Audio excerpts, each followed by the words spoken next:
Boa tarde aos irmãos, que a paz do Senhor Jesus esteja ao seu coração. Meus irmãos, estamos aqui hoje para o nosso terceiro dia de estudo acerca da escatologia e estou muito contente e alegre de poder estar aqui passando algumas informações de suma importância para os nossos dias. Antes que você comece a assistir esse vídeo, eu peço que você deixe o seu like. Eu percebi que tem muitas visualizações, mas porém os irmãos não esqueceram de deixar a sua curtida. Se você está gostando, deixe a sua curtida. Se não estiver gostando também, expresse aí a sua opinião, amém?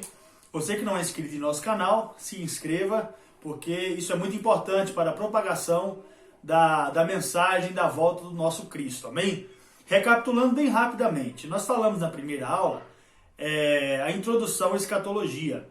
Falamos o que significa, que é o estudo dos últimos dias.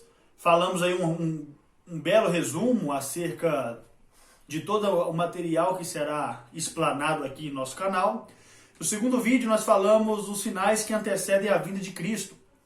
Vi que os irmãos gostou, alguns compartilharam aí. Isso é muito bom, irmão, sinal de que os irmãos estão com sede de aprender, de conhecer, de ficar atento relacionado aos últimos dias. E hoje nós iremos falar acerca do arrebatamento da igreja. É um assunto de extrema importância, melhor dizendo, o principal assunto que a igreja almeja. A esperança da igreja está no arrebatamento, porque é uma promessa que foi conferida a nós por intermédio de Jesus, quando ele ainda estava aqui na terra, dizendo que ele ia ao Pai, prepararia lugar e voltaria outra vez para nos buscar e levar também para morar juntamente com ele. A nossa esperança está no arrebatamento da igreja, na vinda gloriosa do nosso Cristo amado, Jesus. Então vamos lá. Eu quero tomar como base aqui o livro de Tiago, capítulo 5, versículo 8 e versículo 9. Vai dizer assim: sede vós também pacientes, fortalecei o vosso coração, porque já a vinda do Senhor está próxima, e eis que o juízo está à porta. Então, meu irmão, aqui o apóstolo Tiago está trazendo uma palavra ao coração da igreja, que eles viessem a ser pacientes, que eles viessem fortalecer o coração, porque a vinda do Senhor estava próxima.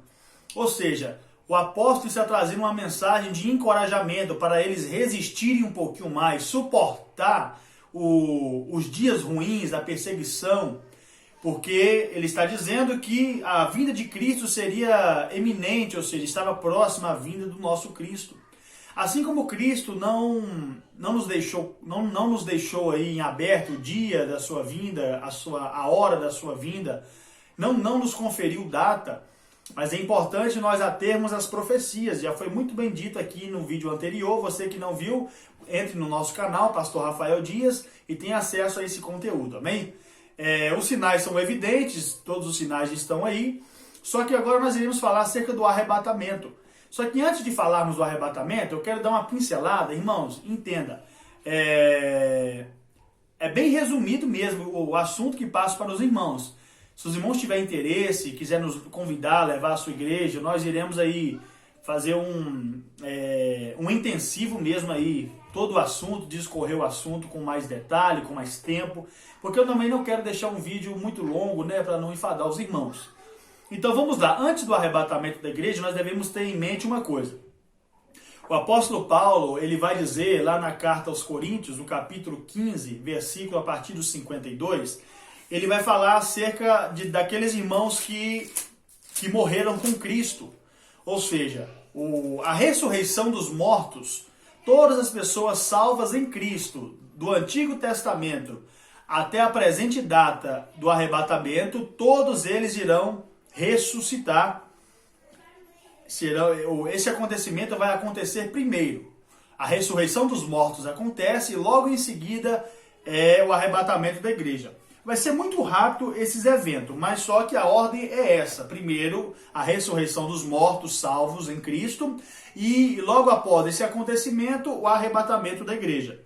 Vai dizer assim: e vos digo um mistério, nem todos dormiremos, mas transformados seremos todos, no abrir e no fechar de olhos, ao ressoar da última trombeta.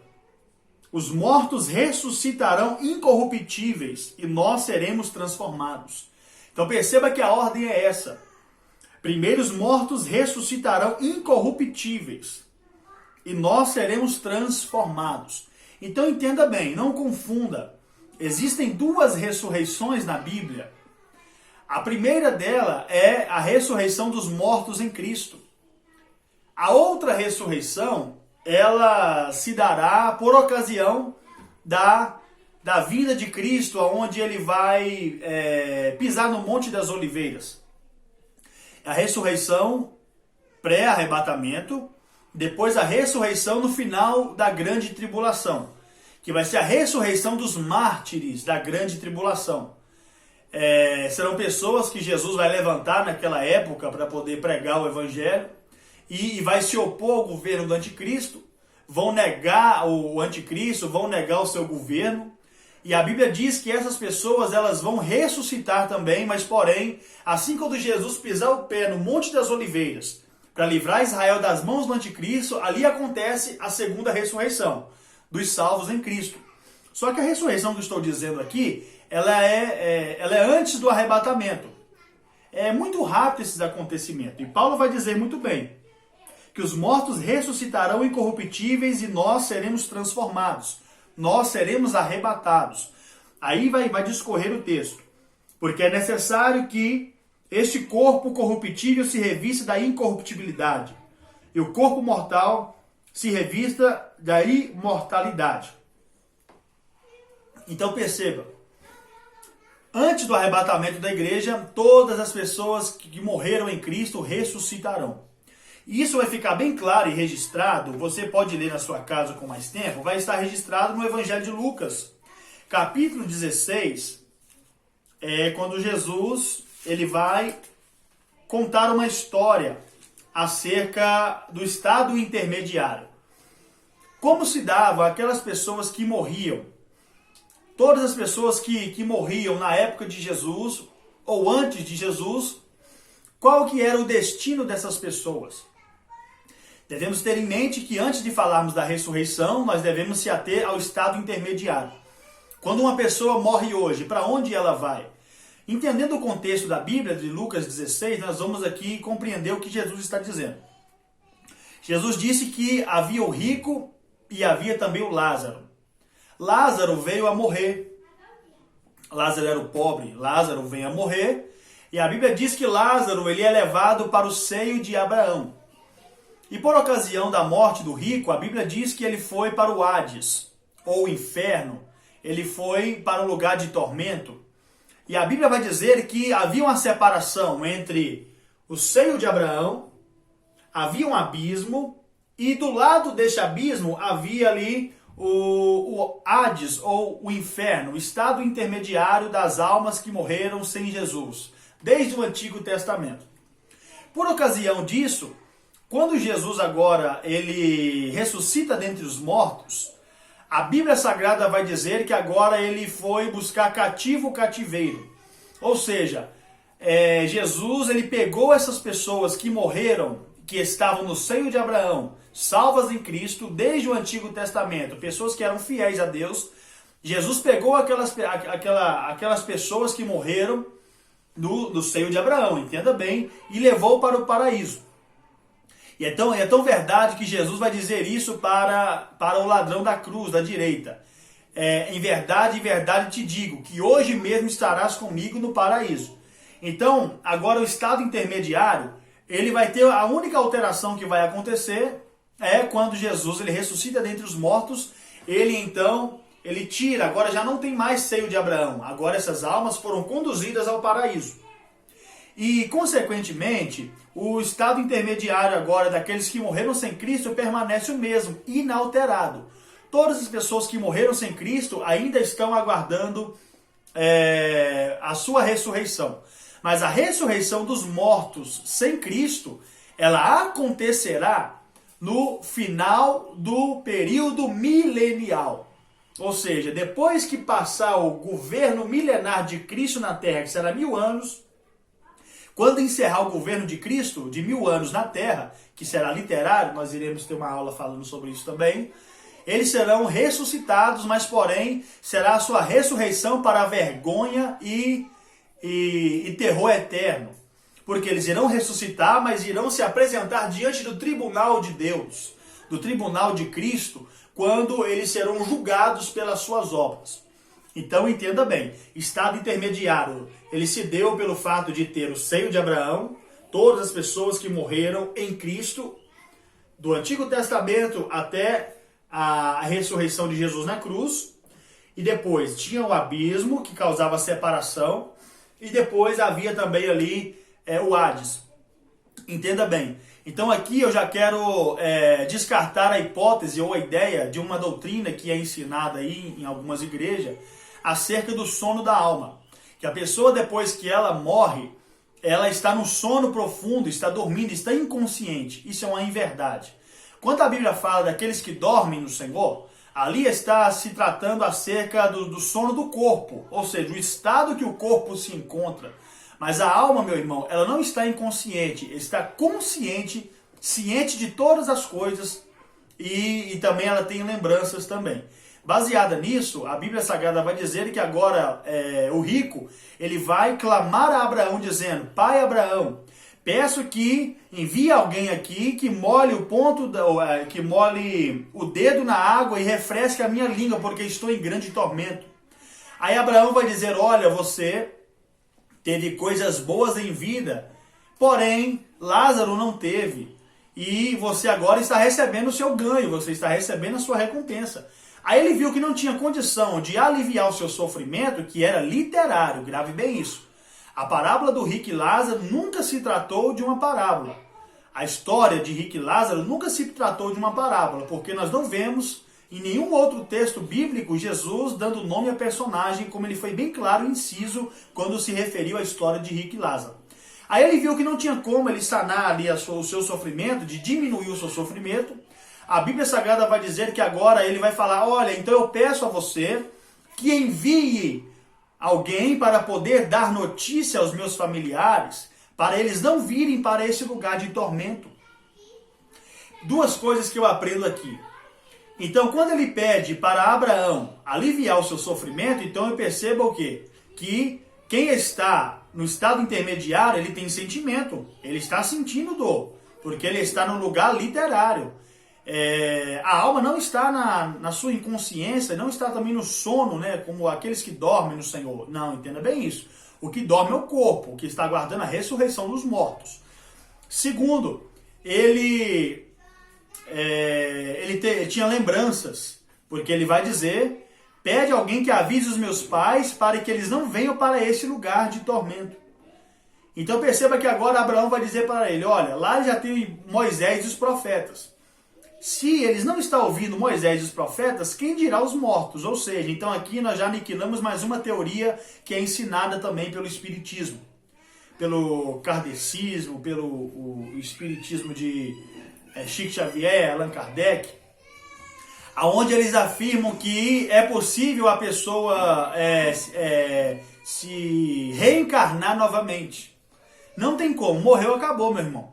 Se tem alguém aí que tem vivido experiência de pessoas que morreu, tem se apresentado a você, isso aí é obra satânica, porque a Bíblia diz que o diabo pode se transformar até em anjo de luz. Então essa hipótese também está descartada. Morreu, acabou, meu irmão, não volta mais aqui na terra, não. A única ocasião que dá-se-á que a pessoa ela vai voltar será no ato da ressurreição. Uns para a vida eterna, para o gozo eterno com Jesus, e outras para a vergonha eterna que será por ocasião do juízo final. Então entendemos bem, falamos acerca do estado intermediário, pessoas que morrem sem Cristo e pessoas que morrem com Cristo. E três ressurreições irá acontecer, sendo duas por ocasião. A primeira será antes da grande tribulação, a primeira será antes do arrebatamento. Todos irão ressuscitar para encontrar com o Senhor nos ares. Logo em seguida, o arrebatamento da igreja acontece, que será num abrir e fechar de olhos.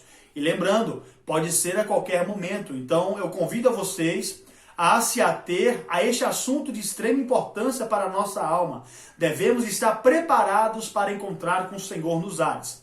Depois que acontece a ressurreição dos mortos, salvos em Cristo, o arrebatamento será iminente.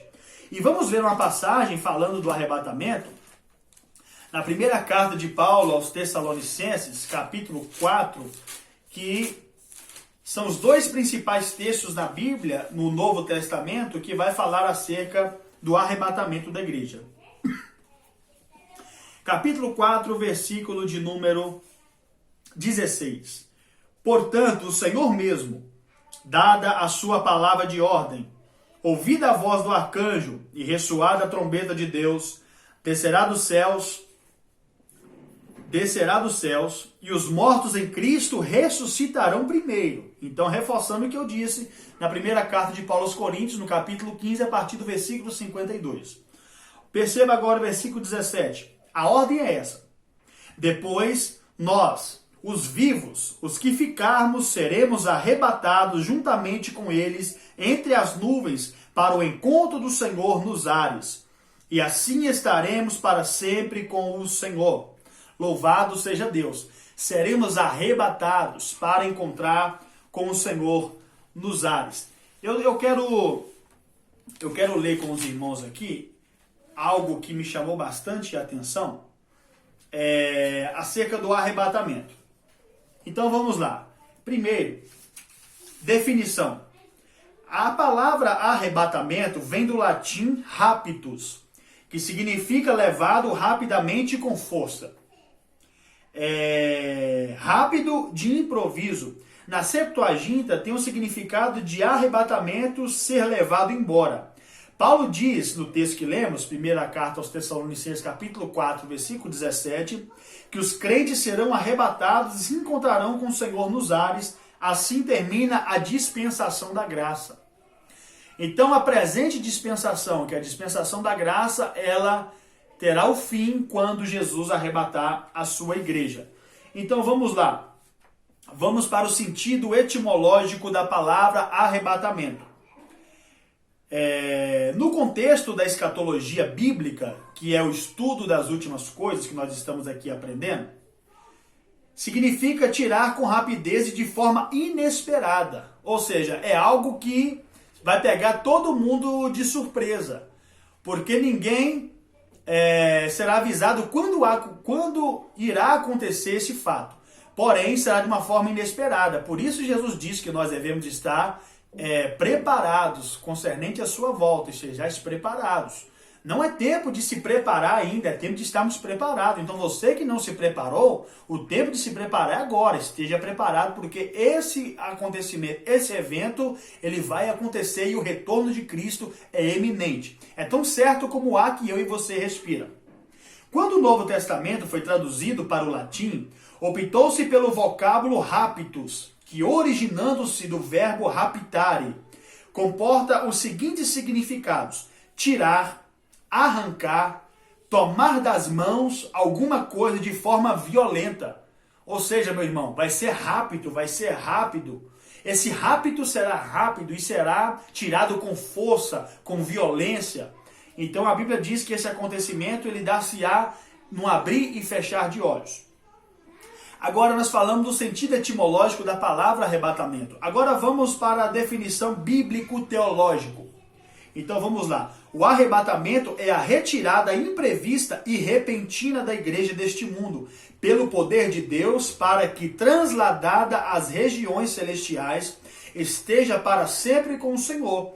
O Novo Testamento dedica duas passagens do arrebatamento, que nós lemos aqui, que é 1 Coríntios capítulo 15, versículo 52 em diante, e 1 carta de Paulo aos Tessalonicenses, capítulo 4, versículo 17.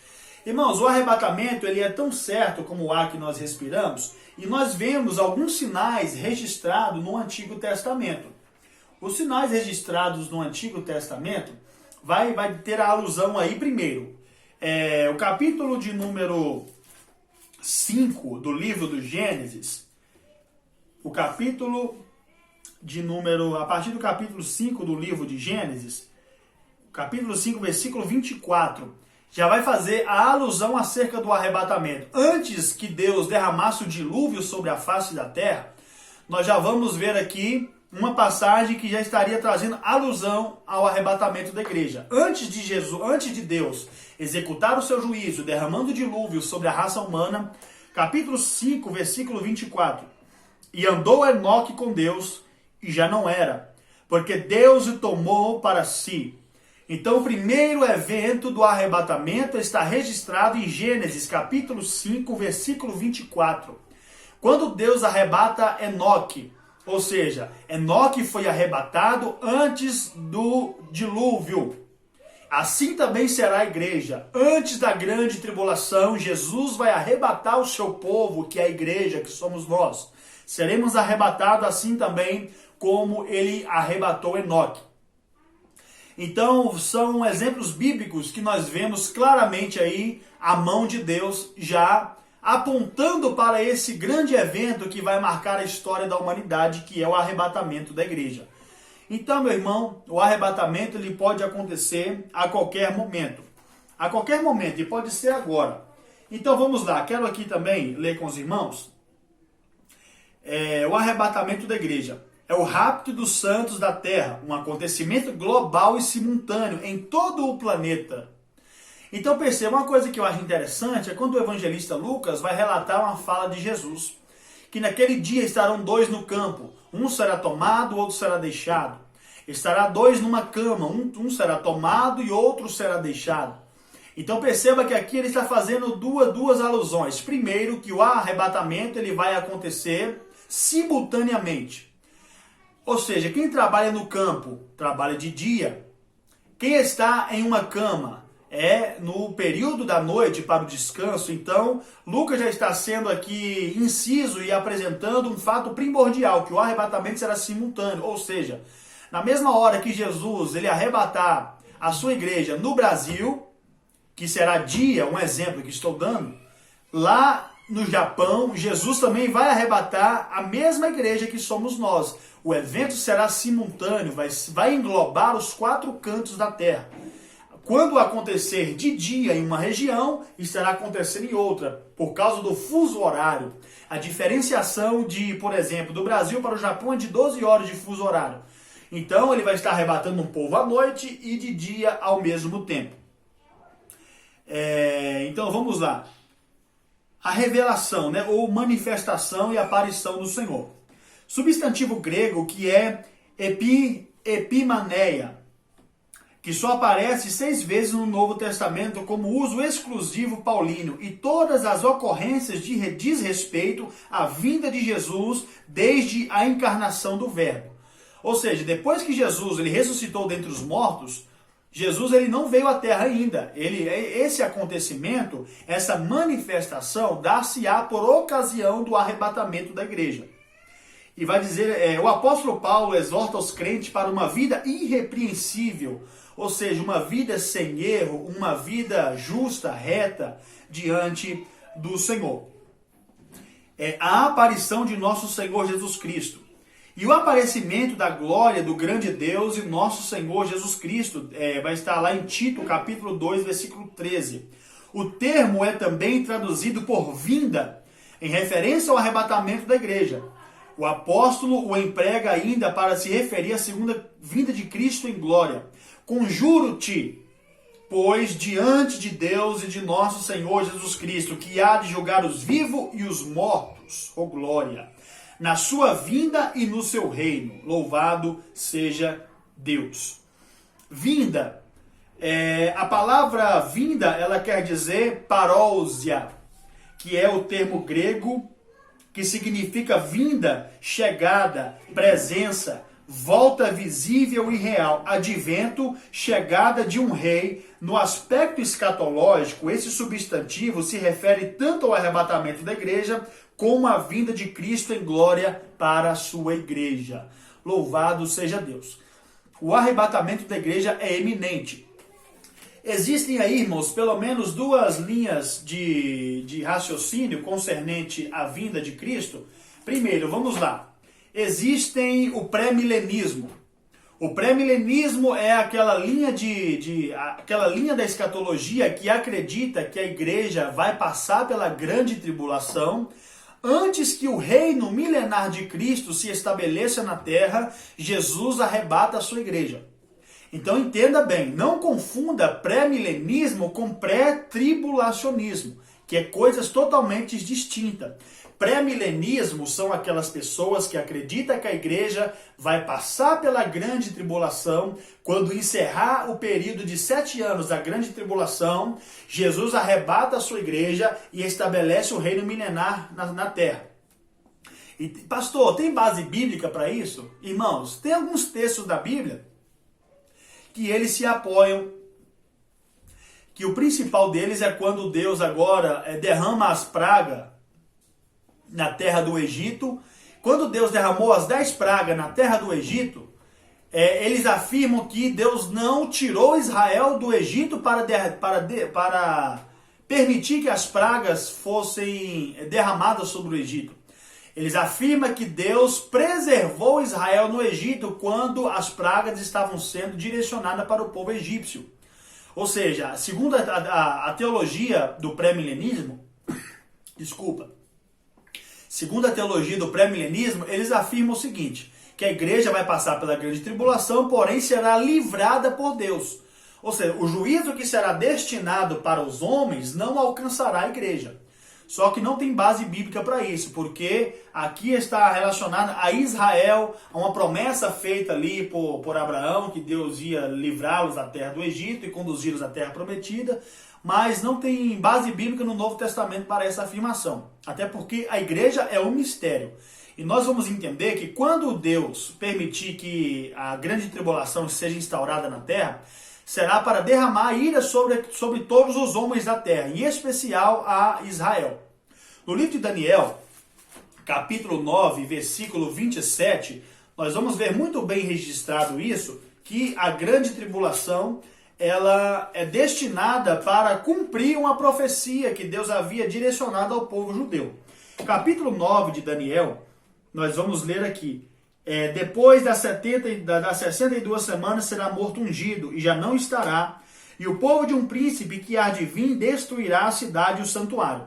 Aqui está falando, depois que Jesus morrer, ressuscitado entre os mortos, vai levantar um príncipe de um povo que vai destruir a cidade santa. Está se referindo ao governo romano, que no ano 70 depois de Cristo destruiu Jerusalém. Então até aí tudo bem.